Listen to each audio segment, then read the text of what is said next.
You will see that there is an example. This time only, the conversation relating to this will be played first. Pan Asian Airways, John speaking. Can I help you? Yes, please. I left something on one of your planes last night. I got this number from the operator. Is this the right number to call? Yes, madam. This is the right number. I just need you to tell me your name to start with, so I can fill out a lost property form. Kirsty Allen. That's KirstyAllen.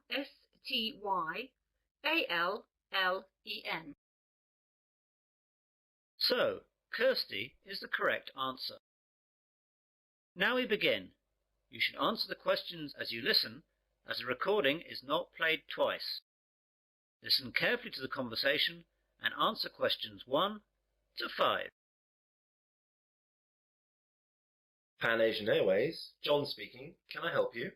Yes, please. I left something on one of your planes last night. I got this number from the operator. Is this the right number to call? Yes, madam. This is the right number. I just need you to tell me your name to start with, so I can fill out a lost property form. Kirsty Allen.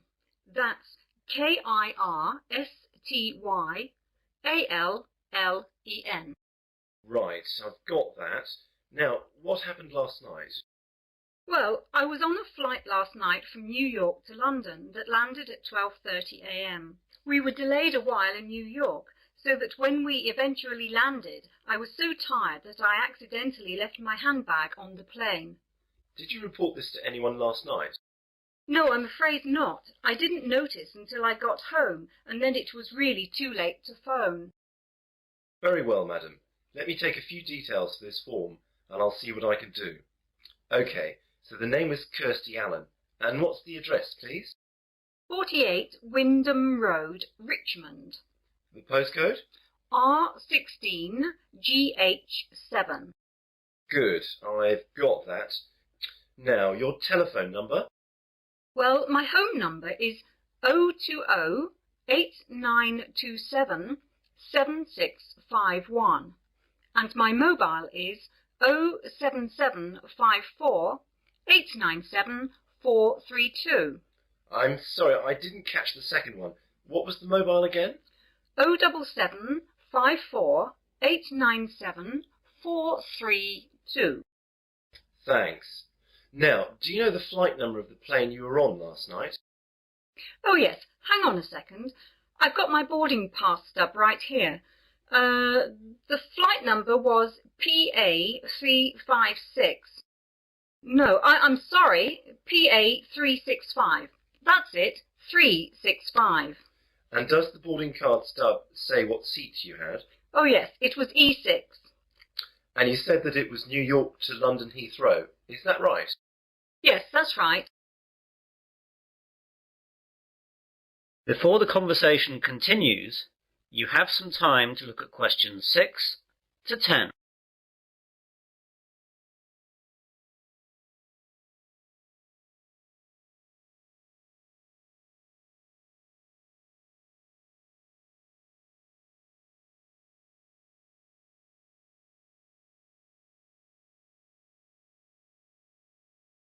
Now listen carefully and answer questions 6 to 10. OK then. Now, I have to take some details about the bag that you lost. It was a handbag, yes? That's right. Could you describe it to me? Well, I guess it just looks like any regular handbag. It's very dark red with black handles, and the catch on the top is gold-coloured. Does it have any distinguishing marks? Not really. It's quite new, you see, so I haven't scratched it or anything. It's got a brand name, but that's just inside the bag when you open it, under the catch. OK. Now, can you tell me what was inside the bag? Quite a few things, actually. Not my passport, of course, or I would never have got out of the airport. My purse is inside, and that's got about $200 and about £70 cash. There is also my credit card and some membership cards. Good. I'll just write that down. Anything else in the bag? The small paperback that I was reading, some makeup, my work keys, but not my house keys, thank God, and a couple of pens. Have you informed the police about the loss of the card? Yes, and I've also cancelled the card with the credit company. Right. Now what I'll do is to contact the lost property, which is where your bag will have gone if it was found. I'll give you a call back within an hour and tell you what the situation is. If you haven't had a call within an hour and a half, call back this number and ask for me. My name is John, okay? Yes, that's great, John. I'll speak to you later. Goodbye. Goodbye. That is the end of section 1. You will now have half a minute to check your answers.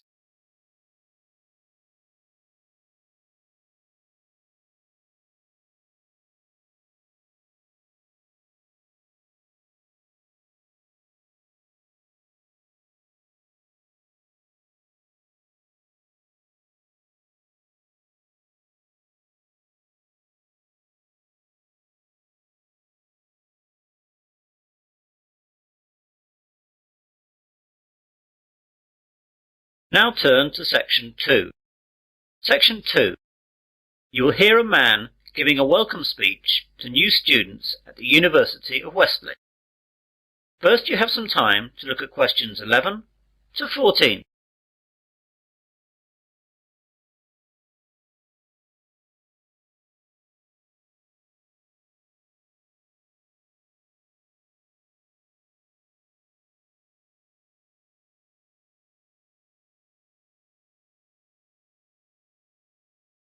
Now listen carefully to the welcome speech and answer questions 11 to 14. Hello and good afternoon. My name is John Walker and I'd like to welcome you new students to the University of Wesley. What I'm going to do today is just explain to you some of the facilities that you'll find here on our main campus and where you'll find them. If you look at the map on the overhead projector, let me talk you through some of the locations before describing some of them in more detail. Well, at present we're in the university's main lecture hall. If you go out of the main front entrance, then you will see opposite across the car park the entrance for the focal point of a lot of university life for most students. This is, of course, the Students' Union. About 150 yards on the left of the Union, as you look at it from here, is another focal point for the students, though not as popular as the Union, the University Library. Behind the library is the main university refectory, where many students eat both lunch and dinner. On the other side of the Union is the college chapel, and behind that there is a small hall of residence. There are 3 other halls of residence behind the Students' Union. Behind the hall that we're in now is the sports hall and grounds, and either side of us are academic departments with lecturers' offices, lecture halls, and various labs. You'll find it all a bit confusing at first, but you'll get to know your way around fairly quickly. You now have some time to look at questions 15 to 20.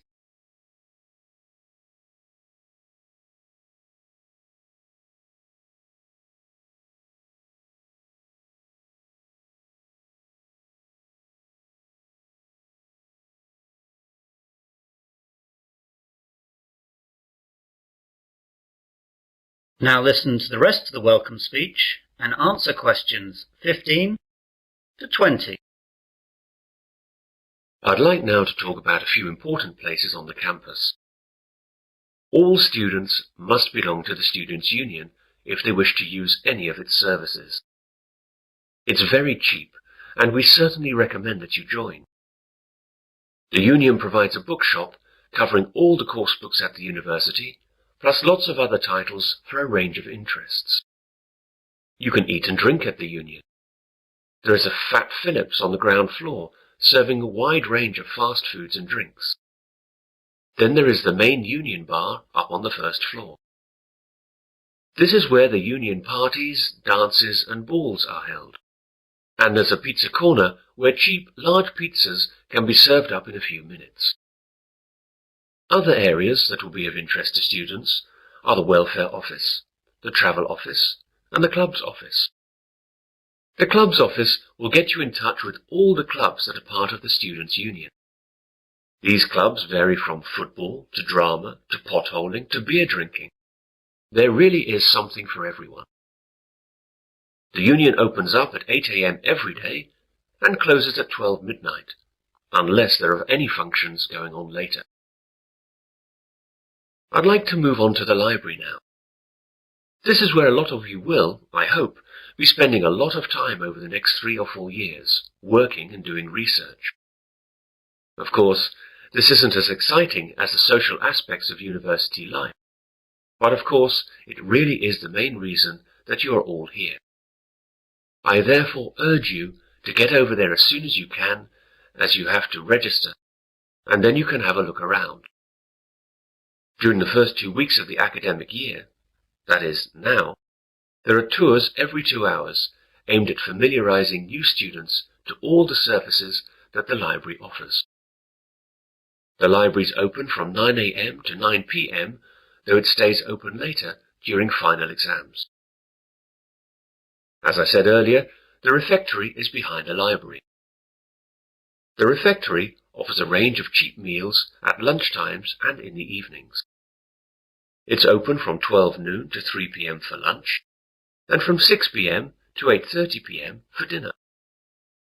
They try to offer a variety of food, from favourites to healthy options to ethnic foods, and there's always a choice for vegetarians and vegans.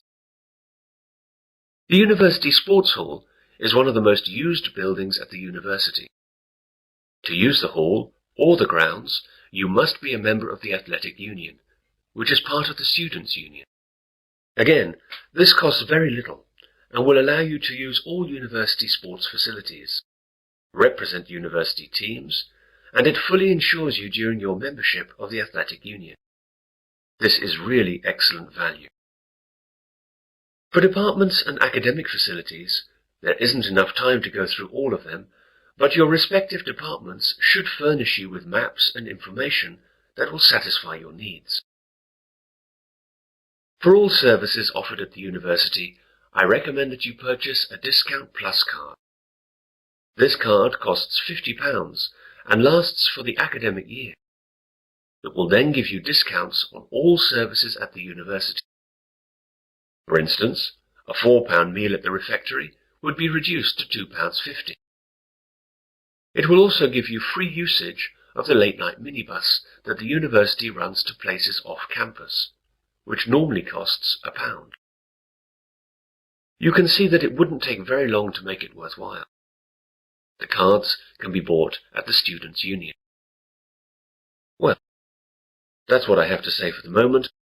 Now, are there any questions? That is the end of section 2. You will now have half a minute to check your answers.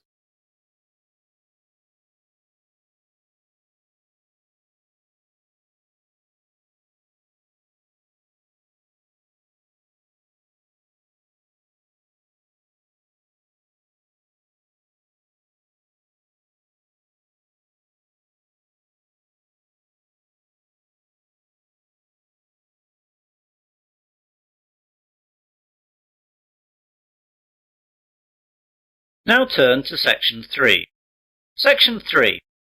You will hear two students discussing the new term at their university. First, you have some time to look at questions 21 to 25.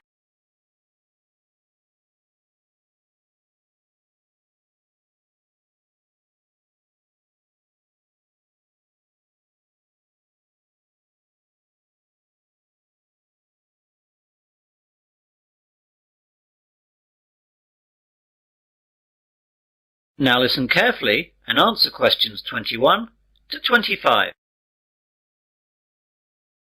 Hey John, I didn't know you were here at university yet.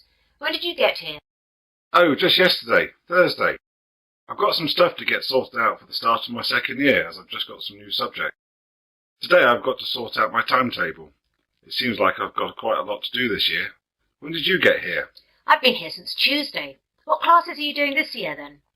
Well, I'm continuing economics, of course, as that's my major, but I'm taking an extra maths class and I'm dropping Spanish so I can take up French. What about you? My major's the same as yours, of course, but I'm going to continue the same classes as last year as I like them so much. They're history and music. What's your Monday timetable like? Well, at 9, it looks like I've got French for 3 hours. That's going to be a tough start to the week. Yeah, I can't imagine it worse. I've got history for 3 hours, which will kill me. The good thing for me is that I've got a free in the afternoon, which will relax me after that morning. No such luck for me, though. I've got that extra maths class starting then, so I'll be hard at work all day on Mondays. Yeah, I don't envy you that. Still, the extra maths will really help your economics in the long run. I know, that's why I'm taking it this year. Last year I really struggled with all the maths that I didn't understand in the economics, but hopefully this year that will all change. What about sport? What have you chosen to do on Wednesday sports afternoons? Are you sticking with rowing? I'd love to, but the rowing club storeroom got broken into and the boats were damaged, so it's not possible till the club can get enough money to repair or replace the boats. They're really expensive, so that'll take quite a long time. So as I can't do that, I'm going to try out squash. What about you? I'm going to do the same as last year. Volleyball. That's good. It's in the main sports hall like the squash. I'll be able to see you a lot this year. Yeah, it looks like that. You can help me with the maths that I don't understand. Ha! Maybe. For a small fee, of course. You now have some time to look at questions 26 to 30.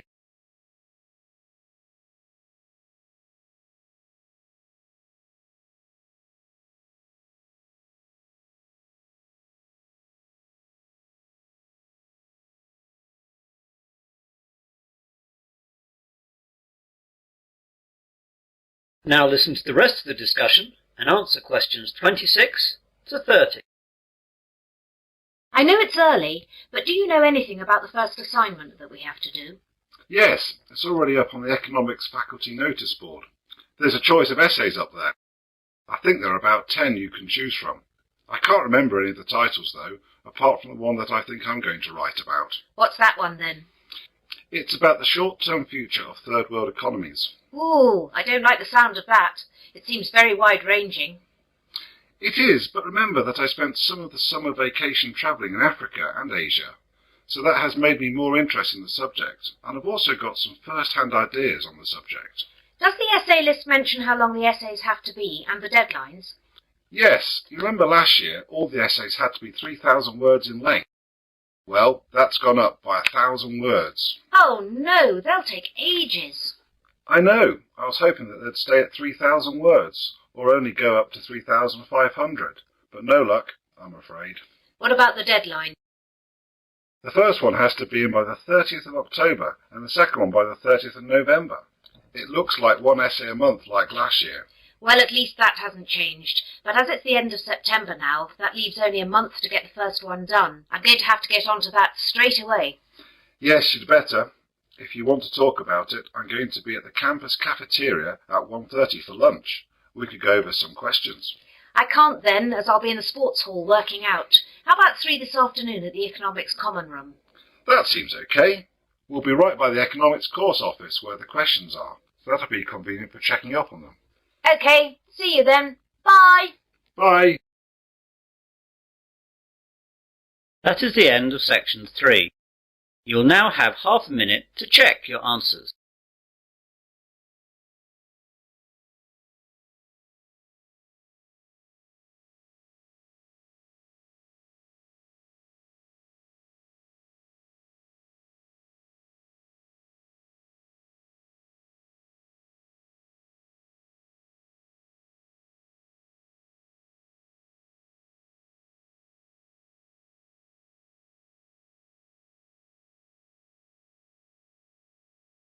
Now turn to section 4.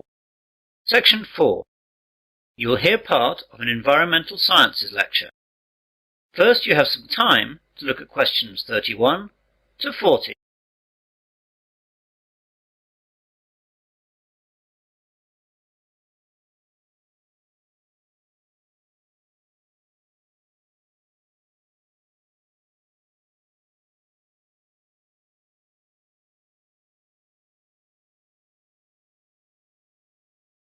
Now listen carefully and answer questions 31 to 40.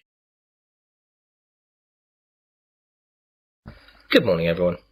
My name is Professor Wilson, and I'm lecturing you today as part of your Environmental Sciences course. Part of this course is concerned with pollution issues in our world today, and part of this lecture we'll look at some of the ways that the oil industry has developed to deal with oil spills around the world. Oil tankers are the largest ships to sail in the ocean. For countries such as Japan that have no oil deposits of their own, tankers are the only way that oil needed to power their economies can be moved. They are designed to hold millions of barrels of crude or refined oil in reasonable safety and without damage to the environment. When oil is released from these ships, the oil spreads out over the surface of the water in a large slick. These oil slicks can cover hundreds of miles and they cause huge environmental damage. Oil is released for varying reasons. Accidents while loading and unloading and deliberate spills account for many slicks today, but it is ships hitting other ships or rocks which is the major cause of slicks. Because oil slicks are so damaging to the environment, numerous ways of containing them and cleaning them up have been developed. In previous years, slick cleaners would sometimes try to set fire to the slicks and burn them off, but that is rarely done nowadays because, surprisingly, nearly all oil slicks consist of compounds that aren't flammable. Combustibility comes after refining. The 4 ways of cleaning up oil spills that we look at today are as follows: the containment boom, chemical detergents, the sponge, bacteria. The containment boom is the most common method of cleaning up after an oil spill. Barriers are erected in the water and the oil is then sucked up. Basically, a containment boom is just a large float that surrounds and contains the slick. This method is cheap and straightforward, however only functions in very calm seas. Another method to clean slicks is to spray detergent solution from airplanes or boats directly onto the spill. Depending on the detergent, 2 things can happen. One possible result is that the oil can break up into clumps, which sink to the bottom of the ocean. Although these clumps are themselves hazardous, the problems caused by the clumps are much easier to deal with than the problems caused by oil slicks. The other possibility is that the oil then breaks down into tiny droplets, which are soon spread and become harmless. This method is well suited to dealing with the larger slicks. A negative aspect is that often the chemicals remain in the water, and they can kill fish and other marine life. A Berlin-based company has developed an alternative method for cleaning up oil spills. EcoCarbon has invented a giant sponge made of lignite resin that sucks up the oil, preventing it from harming the environment. The sponge comes as a mat, which contains crushed coal, whose small granules can soak up large amounts of oil. The process is safe and cheap. The sponges have so far withstood small-scale testing in pools of water with miniature oil slicks. A unique advantage is that once the oil is absorbed into the mat, it remains fixed there permanently. The downside, however, is that the mats become toxic waste. Scientists are also trying to improve other methods to fight oil spills. At the scenes of oil spills around the world, they found bacteria that seem to have an appetite for the toxic black sludge. Now the scientists are breeding these bacteria and studying them to determine which is the most effective at reducing oil levels. Eventually they hope to put the best bacteria to work in helping clean up after oil spill disasters. The bacteria actually use the oil as food. As the bacteria reproduce, they eat more and more of the slick until it finally vanishes. Eventually this method should be cheap, easy to administer, and be completely eco-friendly, as when the slick is gone, the bacteria's food source is gone, and they die, leaving nothing behind at all. So far, this method has no discernible drawbacks. Well, that's the end of the section of the lecture on cleaning up spills. This subject is an optional essay for your course. You'll find the reading lists and essay questions on the faculty notice boards along with the deadline for submission. If you choose it, seminars will be held at a later date. That is the end of section 4. You'll now have half a minute to check your answers.